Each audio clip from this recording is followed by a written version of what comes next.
안녕하십니까. 반갑습니다. 네, 오늘은 요한 1서 4장 16절 말씀을 보겠습니다. 하나님이 우리를 사랑하시는 사랑을 우리가 알고 믿었노니 하나님은 사랑이시라.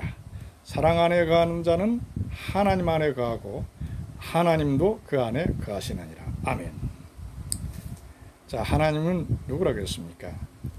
하나님은 사랑이시다. 사랑 자체다. 이것이죠. 여러분, 예수님께서 그 십자가 사건을 통해서 바로 십자가 사건은 그 사랑의 사건이다 할 만큼 사랑으로 가득 찬 십자가 사건이었습니다. 예수님이 무슨 죄가 있습니까? 죄가 하나도 없으신 분입니다. 그런데 그 밑에 물론 우리지만은 그게 그 모든 백성들은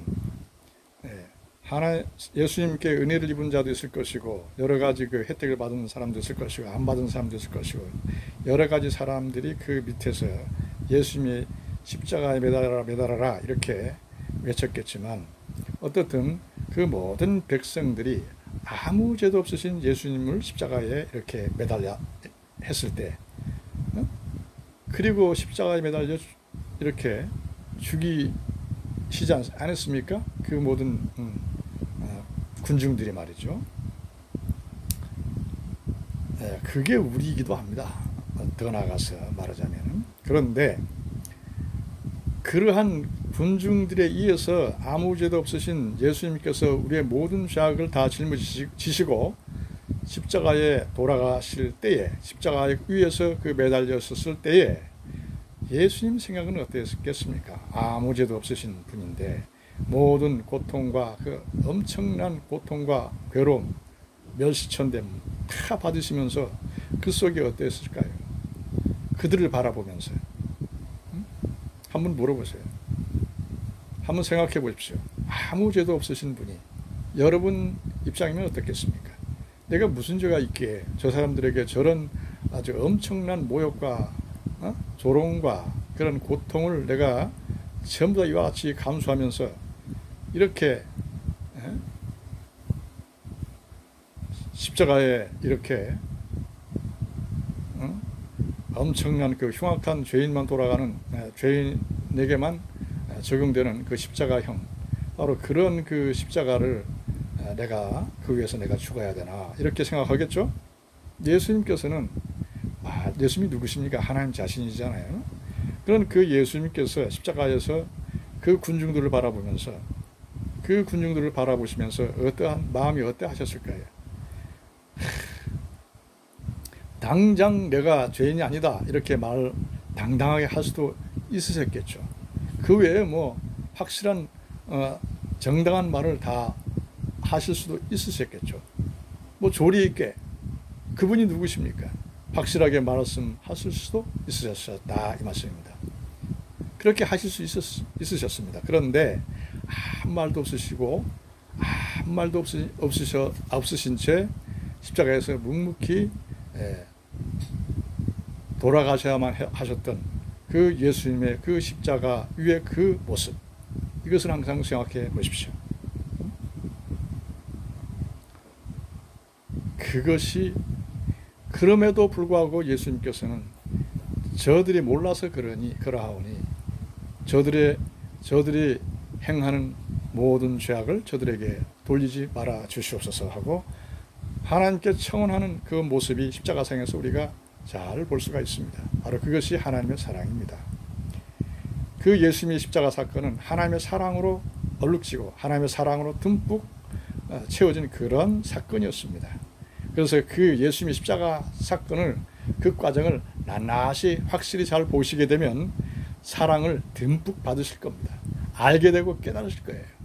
그래서 정말로 깊이 성경을 말씀을 통해서 바로 잘 보십시오. 그렇게 반드시 깨닫게 될 것입니다.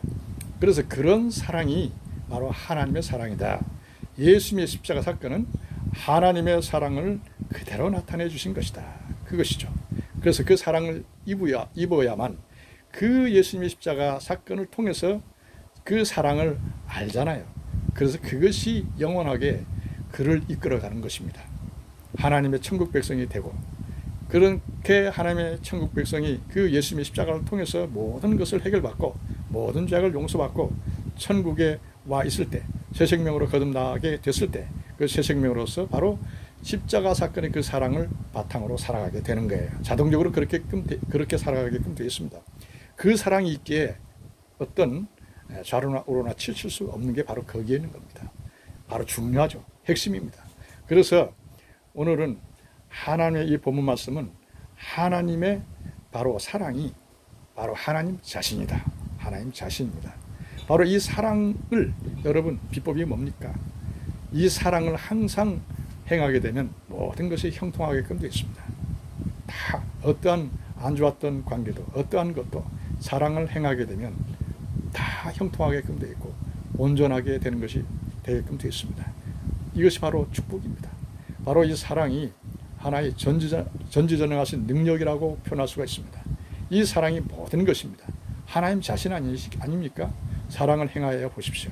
어떠한 그 온전치 못한 관계라도, 어떠한 문제가 있는 곳이라도 사랑을 행하게 되면 모든 것이 다 온전하게 됩니다. 형통하게 됩니다. 답은 거기에 다 있습니다.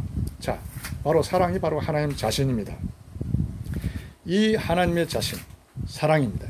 이 사랑 안에 거하며 살아갈 때에 우리도 역시 하나님의 자녀로서 온전하게 살아갈 수가 있습니다. 여러분, 제가 한번 말씀드리겠습니다만, 어떤 진리를 하나 깨달았다고 그 진리를 마구마구 휘두르고 적용하게 되면 상대방도 상처받고 나에게도 완전히 상처로 돌아오게 됩니다. 바로 이겁니다. 아무리 진리라도, 성경 속에서 아무리 진리의 말씀을 깨달아도 그 진리 속에서 물론 살아야 되죠. 물론 진리죠. 그래서 그러나 그 진리를 무턱대고 모든 사람들에게 적용하고 막 그냥 휘둘렀다가는 그것이 바로 그 사람에게도 상처받고 나에게도 상처로 돌아온다. 모든 것이 온전치 못하게 된다. 이 말씀입니다. 그래서 진리는 깨닫되 진리 속에 성장하고, 진리가 생명입니다. 진리 속에 살아야죠. 반드시 성경 말씀을 통해서 진리를 깨닫고 그 진리 속에 살아야죠. 반드시. 그런데 그 진리는 분별의 은사로 사용해라. 그리고 나한테 적용해라. 본인한테 적용하고 그 진리 속에서 성장해라. 바로 이겁니다. 그리고 적용할 땐 적용하지만 지혜롭게 적용해라. 하나님의 사랑으로 행하면서 그 사랑 가운데 살면서 그 사랑 가운데 그 진리를 성장시켜라. 그 진리 가운데 실행을 시켜라. 적용시켜라. 이 말씀입니다. 그래서 우리는 쉽게 말해서, 자, 하나님과 우리는 천국 백성입니다. 주님 안에 주님과 동행하고 있습니다. 새 생명으로서. 그것이 우리 중심이고 우리의 본질입니다. 그것을 중심으로 대전제하고 살아가고 있습니다. 그런데 진리를 깨닫게 되면 진리 속에서 무한하게 그 보화가 무한하기 때문에 그 진리 속에서 성장하게끔 되었습니다. 그래서 진리 속에서 성장하면서 진리로 살되 이제 외부적으로 이렇게 우리가 대할 때, 외부적으로 사용할 때 지혜롭게 사용해라 이것입니다. 그리고 사랑 가운데 하나님의 사랑을 바탕과 그 사랑을 중심으로 사용해라 이것입니다. 그럴 때 온전해지는 거예요. 무슨 말씀을, 진리를 깨닫게 되면 그 진리가 전부인 줄 알고 그 진리에 매달려서 그거 하나, 그 구절에만 매달려서 한 가지, 한 문장만, 한 구절만 매달려서 막 휘둘게 되면 상대방도 상처받고 나도 상처받고 그런다 이것입니다. 우리는 육신적으로 세상을 살고 있기 때문에, 육신을 쓰고 세상을 살고 있기 때문에 말이 잘못 나왔습니다만, 육신적으로 아니고 육신을 써서 세상을 살고 있기 때문에 하나님의 자녀라도 실수할 때가 많습니다. 사실. 그러나 율법이 있기 때문에, 가르쳐주기 때문에 주님과 동행하는 데에 이제 안전하게 동행할 수가 있다는 것이죠. 자, 말이 빗나갔습니다. 그래서 육신적으로 살 때 실수가 나오게 되고 이런 겁니다. 그래서 우리는 이걸 잘 알아야 돼요. 상대방은 전적 타락, 나도 전적 타락. 육신적으로는 세상을 살아갈 때 전적 타락이 아닌 사람이 없어요. 모든 사람이 전적 타락입니다. 다 죄를 갖고 있고 그 죄가 내 죄고 내 죄가 저 죄입니다. 저 사람이 죄입니다. 그래서 다 전적 타락 가운데 살아가고 있기 때문에 어떤 말을 하게 되면 막바로 반응이 오게끔 되어 있습니다. 나도 실수가 있는 사람이고 저 사람도 그런데 함부로 그 진리를 휘둘리게 되면 진리 하나만을 깨달았다고 그 진리를 금방금방 그냥 그 진리가 다인 줄 알고 깨달았다고 휘두르고 다니고 행동하게 되면, 말하거나 또 그런 눈으로 보거나 그렇게 행동하게 되면 바로 그것이 상대방에게 온전하게 적용되는 그런 과정이 아니라 상대방도 상처받고 나도 상처받는 그런 결과가 된다. 사랑으로, 항상 주님의 사랑으로 지혜롭게 잘 그것을 행해야 된다 이것입니다. 그리고 성경은 진리 하나로만 살아가는 게 아니에요. 성경 전체를 통찰하면서 살아가야 되는 것입니다. 물론 말씀 하나하나 보고 나무도 보고 모습도 보라 이러잖아요. 말씀 하나하나 보면서 그것에서 자기를 성장시키고 분별하면서 성장시키고 진리 가운데 걸어가면서 또 전체적인 성경 모든 것을 맥락과 그 흐름과 그 전체적인 통찰력으로 항상 성경을 잘 통찰하고 전체적으로 항상 참고하고 생각하면서 모든 걸 행해야지, 하나 한 문장만 한 글자만 한마디 성경 말씀 한 구절만 붙잡고 그것이 진리가 정말 깨달았다고 그것을 그냥 마구마구 휘두르며 그 한 가지만 휘두르면서 다니면 안 된다 이것입니다. 그래서 전체적으로 할 때 우리는 사랑을 행할 수 있습니다. 주님의 사랑을, 그 사랑이 온전하게 되는 그것이 바로 우리가 성숙하고 성장해 나가는 과정입니다. 한 문장만 알고 그것이 전문줄 알고 이렇게 모든 사람을 항상 그런 눈으로 보고 또 그렇게 정죄하고 그렇게 막혀버리면 안 된다는 거예요. 사랑으로 항상 행해라. 그래서 바로 그것이 한 문장만 깨달았다고 그게 전문줄 알고 이렇게 행하게 되면 바로 그게 어리석은 겁니다. 어리다. 어리석음이 뭡니까? 어리다. 어리기 때문에 무지하게 행동한다. 이런 말씀이죠. 어리석다 하면. 그렇기 때문에 항상 우리는 성장하고 성숙한 사람으로서 사랑을 행하며 살아야 된다 이것입니다. 저도 그렇습니다. 처음에 한번 깨달으면 그것이 전부인 줄 알고 바로 이러면 안 된다는 거예요. 무한한 그런 시행착오가 겪게 되는 것이죠. 그러나 그게 전부가 아닙니다. 사랑으로 행해야 된다 이것입니다. 더 낮추고 더 머리 숙이고 더 겸손하고 자신이 이미 죽었잖아요. 더 겸손해야 된다. 사랑으로 행해야 된다. 사랑으로 행하게 되면 섬기는 법을 알게 돼요. 이렇게 됩니다. 그래서 성숙하고 성장한 그런 사람으로서 진리 안에 항상 깨닫고 성숙하고 성장하되 그것을 표현하고 그것을 적용하고 그것을 외부적으로 이렇게 행해 나갈 때는 사랑으로 행해라. 그리고 지혜롭게 행해라. 이것이죠. 바로 이것입니다. 자, 우리가 항상 주의할 것은 말이죠. 그 한 말씀만 붙잡고 한 글자만 붙잡고 한 문장만 붙잡고 이렇게 항상 그것이 다인 줄 알고 행하게 되면 이게 바로 세대주의적 관점, 세대주의적 시각이라고 합니다. 이래서 이단도 나오는 거예요. 그래서 이걸 조심해야 되는 거예요. 자, 어려운 말은 집어치우고요. 자, 바로 이것을 조심해야 돼요. 사랑. 오늘도 하나님의 말씀 속에서 그걸 말씀해 주시고 계시잖아요. 사랑. 하나님 자신은 사랑이다. 사랑으로 행해야 그 속에 하나님도 계시고 그 속에 하나님도 계시고 또 하나님의 나라도 거기에 있고 또 사랑도 거기에 있고 하나님께 속한 자다. 이렇게 우리가 알 수가 있다. 이렇게 말씀하고 계시는 것입니다. 이 오늘 말씀을 잘 보십시오. 그리고 오늘 전해지는 말씀을 잘 기억하시길 바랍니다.